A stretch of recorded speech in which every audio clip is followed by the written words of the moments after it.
Assalamualaikum warahmatullahi wabarakatuh. Bismillahirrahmanirrahim. Ashhadu an la ilaha illallah wa ashhadu anna Muhammadar Rasulullah. Allahumma salli ala sayyidina Muhammad wa ala ali sayyidina Muhammad. Rabbi israh li sadri wa yassir li amri wahlul 'uqdatam min lisani yafqahu qawli. Amin. Bismillahirrahmanirrahim. Salam hormatku, salam santunku buat para jamaah tercinta, baik yang ada di dalam ataupun yang ada di luar negeri. Semoga kita semua selalu di dalam limpahan rahmat dan hidayat Allah Subhanahu wa ta'ala. Amin ya rabbal alamin. Sebelum kita awali kajian di malam ini, marilah kita kemahkan bersama-sama di dalam nyawa, di dalam jiwa, di dalam hati, di dalam ruh dan di dalam kehidupan ini dengan kalimah-kalimah thayyibah. Subhanallah walhamdulillah wa la ilaha illallah wallahu akbar wa la hawla wa la quwwata illa billahil aliyil azim. Sadaqallahul azim. Pada sesi kali ini, mari kita perdengarkan bersama-sama antara Kang Deddy Corbuzier dengan Mbak Rara di acaranya Kang Deddy. Mari kita simak bersama-sama. Langit itu atas izin Tuhan itu milik Rara. Di langit itu terisi teman-teman Rara, para pekerja, pembalap, pokoknya pemerintah.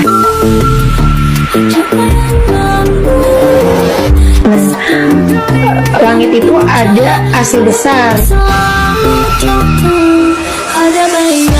Kadarnya itu remote Rara. Alhamdulillahirabbil alamin. Sudah kita simak bersama dan di dalamnya Kang Deddy Corbuzier kaget sekaget-kagetnya dengan pernyataan Mbak Rara. Contohnya bahwa langit itu milik Mbak Rara. Dan segala sesuatu yang ada di bumi intinya pun juga milik Mbak Rara. Itu yang membuat Kang Deddy Corbuzier kaget. Di dalam sudut pandang syariat, maka bagiannya ya orang-orang syariat. Bagaimana menghukuminya, bagaimana menilainya. Akan tetapi bagi golongan hakikat makrifat pun sama dengan porsinya, yakni harus duduk di mana? Duduk di bumi ataukah duduk di langit? Tergantung manusianya bagaimana menilainya. Untuk babakan syariat sudah banyak dikaji oleh para alim ulama kita, oleh para kiai-kiai, habaib, dan sahabat-sahabat kita yang masih duduk di dalam sudut pandang syariat. Kita makmum saja. Akan tetapi di sini kami menerangkan secara kedudukan hakikat makrifatnya. Bismillahirrahmanirrahim. Allah lah pencipta langit dan bumi. Dan Allah lah pencipta di antaranya, di antara langit dan bumi. Itu kalau yang di luar. Bila yang di dalam, Allah lah yang menghidupi setiap diri manusia, dan Allah lah yang menciptakan badan-badannya manusia, dan Allah pula yang menguasai seluruh pergerakan manusia. Jadi sesuai yang diabadikan di dalam Al-Quran, Wallahu khalaqakum wa ma ta'malun. Dan Allah lah yang menciptakan kamu, dan Allah pula yang berkuasa atas apapun yang kamu kerjakan. Inilah tanda bukti bahwa langit dan bumi serta di antaranya dan hidup beserta badan ini, dan di antaranya pula apapun yang digerakkan, semuanya bukan hak miliknya manusia, akan tetapi semua hak miliknya Allah. Jadi sesuai di dalam doa iftitah, Inna salati wa nusuki wa mahyaya wa mamati lillahi rabbil alamin. Sesungguhnya solat-solatku, sesungguhnya ibadah-ibadahku, sesungguhnya hidup dan matiku hanyalah milik Allah Rabbul Alamin, yang menguasai jagat raya ini, jagat raya yang di luar ataupun jagat raya yang di dalam. Yang di dalam hati inilah yang lebih besar daripada jagat yang luar. Jadi meskipun kita menengok bioskop, menengok keluar diri, menyaksikan jagat raya yang sungguh amat luasnya ini, sebenarnya tidak ada tanpa jagat yang dalam, tanpa uripe Allah. Jadi sesungguhnya jagat raya yang ada di luar diri kita yang maha luas itu sebenarnya tidak terwujud tanpa wujudnya Allah, tanpa uripe Allah. Coba kita hayati.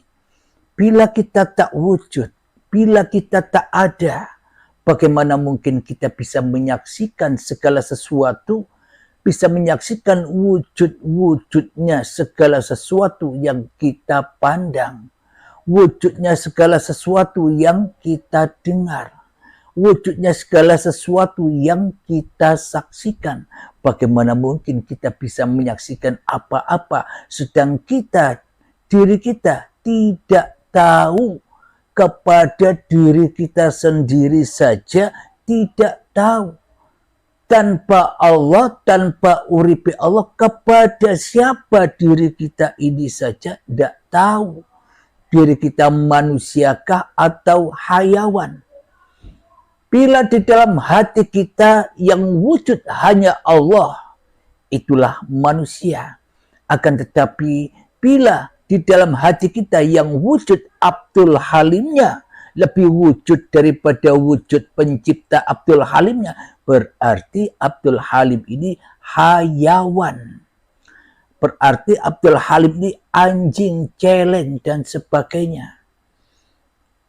Diabadikan di dalam Al-Quran, barang siapa yang mengikuti hawa nafsunya, maka kedudukan di sisi Tuhannya tak lebih rendah, yakni lebih rendah daripada hayawan.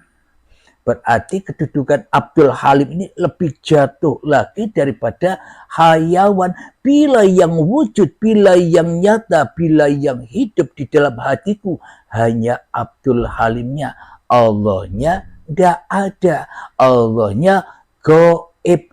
Itulah yang dikatakan syirik itu. Ketika Allahnya gaib, Dan ketika manusianya wujud, maka syirik inilah yang wujud. Hawa nafsu inilah yang syirik. Maka selamanya kita menilai seluruh manusia, menilai apapun yang tak sesuai dengan kita, kita menuduh bahwa manusia itu telah syirik. Kenapa? Karena sebelum kita menuduh manusia itu syirik, kita duluan syiriknya daripada orang yang kita anggap syirik. Orang yang kita anggap syirik belum tentu syirik. Akan tetapi diri kita pasti tentu syiriknya. Kenapa? Karena kita sudah mengeluarkan kata syirik itu sendiri dalam dada kita. Kenapa itu semua terjadi? Karena Abdul Halimnya lebih wujud daripada Tuhannya. Abdul Halimnya lebih hidup daripada Tuhannya. Abdul Halim lebih berkuasa daripada Tuhannya. Jadi bila manusianya sudah makmum, sudah dirasuli, sudah dikhalifai, sudah diutus, sudah disuruh oleh Tuhannya, hanya Tuhannya di dalam hatinya, maka manusia itulah yang telah merdeka, pulang ke akhirat, pulang ke langit. Maknanya pulang ke langit itu pulang ke uripe Allah. Jadi itulah yang dimaksud Mbak Rara, langit adalah milikku, bumi adalah milikku. Jadi tergantung dari sudut posisi mana kita memandang. Bila yang kita pandang hanyalah Allah, maka tak ada lainnya selain Allah. Namun bila dalam sudut pandang yang lain, di sisi syariat misalnya, berhubung yang di dalam sudah syirik, pasti menganggap yang luar syirik semua. Alhamdulillahirabbil alamin. Di sini kami akan mengunggah definisi syirik itu yang bagaimana? Definisi syirik pertama bagi orang ahli hijab, yakni orang-orang yang masih duduk anteng-anteng wae di dalam sudut pandang syariat. Itulah yang dimaksud ahli hijab. Ahli terhijab oleh uripe Allah, yang dipandang, yang disaksikan hanyalah awak dhewe di dalam hatinya dan menyaksikan makhluk-makhluk yang ada di luar dirinya. Inilah yang dimaksud ahli syariat, ahli hijab, yang terhijab dari Tuhannya. Kenapa? Tuhannya enggak ada, Tuhannya gaib, Tuhannya tidak wujud. Yang ada, yang wujud, yang hidup di dalam hati kita hanyalah Abdul Halimnya. Inilah puncak-puncak kesyirikan. Jadi bagaimana mungkin kita menuduh orang itu syirik sementara diri kita juga syirik? Jadi jangankan melihat syariat-syariat diri kita sendiri. Jadi jangankan kita melihat syariat-syariat orang lain, apa yang dikerjakan orang lain. Ketika kita menyaksikan Abdul Halimnya saja yang ada di dalam hati kita, Allahnya gaib, itulah puncak-puncaknya syirik. Beda syirik di dalam sudut pandang syariat dan syirik di dalam sudut pandang hakikat makrifatnya sangat jauh berbeda, ibarat langit dan bumi. Sedang syirik di sudut pandang syariat, yakni ketika manusia melihat gerak-gerik, melihat syariat-syariat manusia yang tidak cocok dengan agamanya, itu dikatakan syirik, itu dikatakan fahsya wal mungkar. Kenapa? Karena di dalam kita selama ini mentuhankan kesyirikan, mentuhankan persekutuan, mentuhankan kesombongan hawa nafsu kita yang lebih ada daripada Allah yang menciptakan kita. Jadi itulah definisi syirik di sisi syariat, di sisi ahli hijab yang mana hanya melihat, menyaksikan syariat-syariatnya manusia saja. Inilah yang dimaksud terhijab. Terhijab dari apa? Terhijab dari Tuhannya. Karena Tuhan yang dianggapnya ada itu, aplikasi di dalam hatinya sebenarnya tidak ada. Yang ada hanya diri kita sendiri. Yang sendirian, Allahnya hanya formalitas saja. Allahnya hanya gagah-gagahan saja. Allahnya hanya untuk hiasan-hiasan agama dan hiasan-hiasan bertuhannya hawa nafsu kita sendiri saja selama ini. Maka selalu dan selalu dibakarlah hati ini. Dibakar dengan merasa benarnya. Dibakar dengan ilmunya. Dibakar dengan amal-amalnya sendiri. Dibakar dengan kepintarannya sendiri. Dibakar dengan kecerdasannya sendiri. Dibakar dengan kehebatannya sendiri. Dibakar dengan ilmu-ilmunya sendiri dan sebagainya, semuanya membakar diri manusianya. Kenapa? Karena diri manusianya telah syirik dan berdosa besar, yang mana dosa syirik itu tak dapat diampuni. Jangankan kita memandang syariat yang dilakukan orang lain, melihat syariat kita sendiri saja itu syirik di sisi Allah. Jangankan melihat syariat kita sendiri, mengadakan, mewujudkan, menghidupkan, mengkuasakan diri kita sendiri di hati kita, itu sudah jatuh ke dalam kesyirikan, yakni tak bertuhan. Karena Tuhannya tidak ada. Karena kita selama ini tidak merasa dituhani Tuhan, karena kita mengadakan Tuhan sendiri. Hawa nafsu iblis dan setanlah yang kita pertuhankan selama ini. Sehingga kita mudah menuduh orang lain sesat. Sehingga kita mudah menuduh orang lain kafir. Sehingga kita mudah menuduh orang lain tersesat dari jalan agama, dari jalan Tuhannya, menurut hawa nafsunya sendiri. Karena langit dan bumi masih dikuasai manusianya.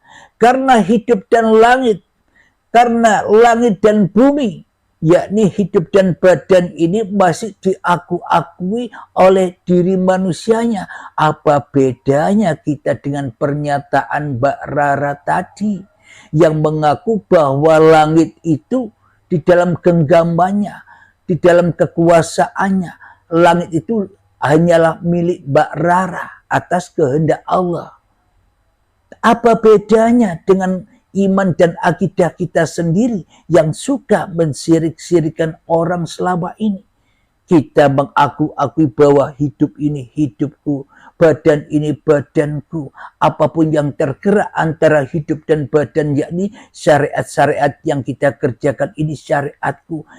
Di sini pun hati kita sudah jatuh ke dalam kesirikan.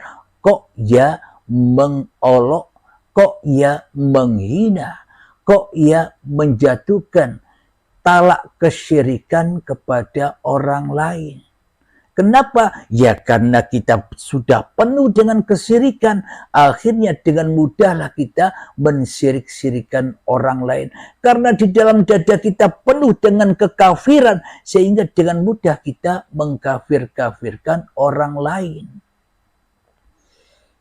Nah, ini di sisi atau di sudut pandang ahli hijab, ahli syariat saja yang tidak mau terjaga untuk menuju toreko hakikat dan makrifatnya. Jadi jiwa-jiwa yang masih tertahan di alam barzah. Kenapa? Karena hatinya sudah mati. Kenapa? Hatinya tidak sadar diri bahwa diri kita selama ini ada yang mentuhani, ada yang menciptakan, ada yang menguasai, ada yang menggerakkan. Tapi kita selama ini tidak sadar seolah-olah kitalah Tuhannya. Yang hidup kitalah Tuhannya. Yang bisa beraktivitas sendiri kitalah Tuhannya. Yang bisa ibadah dan sholat kitalah Tuhannya. Yang merasa pintar dan yang merasa cerdas, berilmu. Sehingga kita dihancurkan oleh iblis dan setan, dibakar bersama di dalamnya. Sudah diabadikan di dalam Al-Quran, inna syaitana lakum aduwwum mubin. Sesungguhnya setan itu adalah musuh yang nyata bagimu. Jadi setan itu tidak gaib. Kata manusia kan gaib setan itu. Bila manusia menyatakan bahwa setan itu gaib, maka otomatis manusia menjadi budak-budak setan itu sendiri. Kenapa? Karena tidak tahu musuhnya, akhirnya dikuasainya manusia itu dengan iblis dan setan, disesatkan, diajak bareng-bareng masuk neraka, dibakar selalu hatinya bila menyaksikan syariat-syariat apa yang dikerjakan oleh orang lain. Sedangkan kita memaklumi apapun syariat yang kita kerjakan, meskipun kelihatannya salah, tapi di dalam hati kita dimaklumi. Kata iblis dan setannya, tenang bro, itu kan dosa kecil. Sehingga kita larut, sehingga kita tersesat di dalam lembah jahanam itu sendiri. Jadi definisi syirik itu di dalam sudut pandang hakikat dan makrifatnya, ketika Allah gaib itu sudah syirik. Ketika manusianya yang wujud, yang hidup, yang berkuasa itu syirik. Itulah puncak-puncak syirik yang tak pernah diampuni oleh Allah. Sehingga kesyirikan itu akan membakar, membelenggu hati kita selalu. Sehingga melihat orang yang tak sejalan syariatnya dengan syariat kita, kita anggap syirik, kita anggap bid'ah, kita anggap kafir. Karena di dalam hati kita sudah penuh dengan kesyirikan. Sudah penuh dengan persekutuan. Allah disekutukan dengan diri kita. Di dalam hati kita. Karena di dalam hati kita sudah penuh dengan kekafiran. Dan di dalam hati kita sudah penuh amarah dan api-api neraka. Sehingga melihat orang lain, kita pasti kepanasan. Tidak rela, tidak ridho bila tak sesuai dengan dirinya. Itulah definisi syirik di sisi hakikat makrifatnya. Bagi siapakah orang-orang yang sudah hijrah dari kesyirikan, yang sudah hijrah dari alam kejahiliaan, bagi orang-orang yang rela mati demi Tuhannya, itulah yang dimaksud mati syahid. Tapi jangan salah, ini diartikan oleh ahli syariat atau ahli hijab ini sebagai pergerakan raga, sehingga banyak kejadian ada bom bunuh diri, manusia yang mengorbankan dirinya untuk membinasakan orang-orang kafir, orang-orang syirik, orang-orang yang tak seiman. Ini salah paham.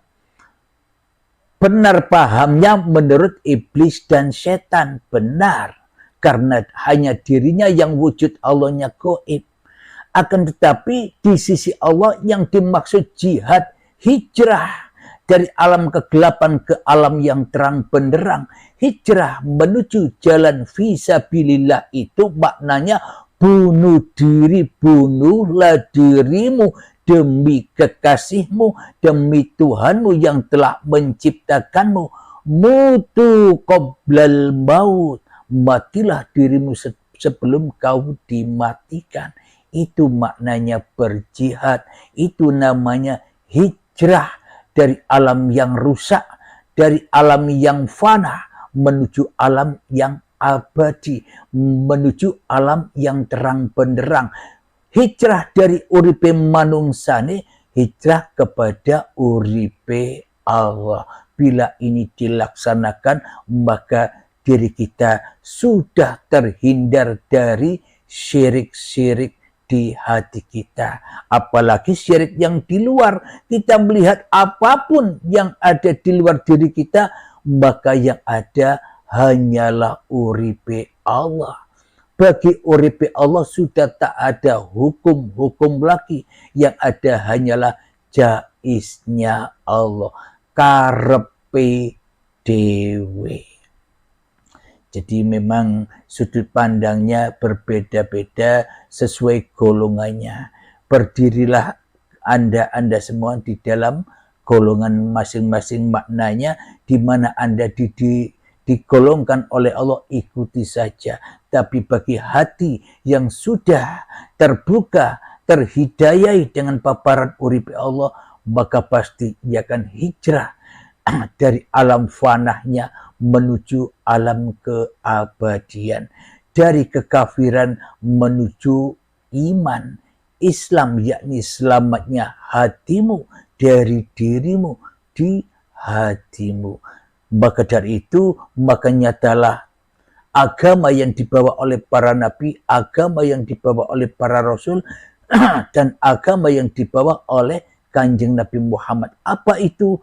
La ilaha illallah Muhammad Rasulullah. Bila sudah hanya Allah yang ada, maka tiap-tiap diri manusia itulah yang menjadi khalifahnya, wakil-wakil Tuhan. Seperti ayat al-insanu sirri wa ana sirruhu. Manusia adalah rahasia dan akulah rahasia di balik manusianya. Wa nahnu aqrabu ilaihi min hablil warid.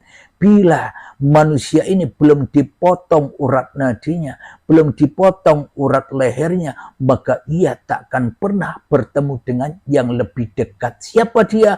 Penguasa, pencipta diri manusianya, yakni Allah. Allah, Gusti, Sang Yang Widi, apapun itu sesebutannya. Jadi bagaimana mungkin kita bisa bertemu penguasa langit dan bumi, sementara urat nadi kita, sementara urat leher kita, sementara diri manusia kita, uripe manungsane, masih terang benderang di dalam hati kita. Maka selamanya kita takkan bertemu dengan keabadian, takkan pernah bertemu dengan kedamaian. Kita dibakar terus di alam kematian, kita disiksa terus di alam barzah. Kadang saking dekatnya matahari, kadang saking kumpulnya hawa nafsu yang sedepak ini, sehingga akhirnya membuat keringat kita sampai selutut, sebusar sampai ke bahu, bahkan menenggelamkan kita. Jadi urusan-urusan dunia ini selalu dan selalu menyiksa kita dan menenggelamkan kita. Itulah alam barzah itu. Alhamdulillahirabbil alamin. Semoga saya khususnya dan semoga kita semua, terutama Kang Deddy Corbuzier dan Mbak Rara, semoga kita semua dan para alim ulama, sahabat-sahabat kita, para dai-dai dan seluruh manusia pasti akan selamat. Tinggal tunggu waktunya. Awal kita dari Sang Maha Selamat, pulang kita pun kepada Sang Maha Selamat.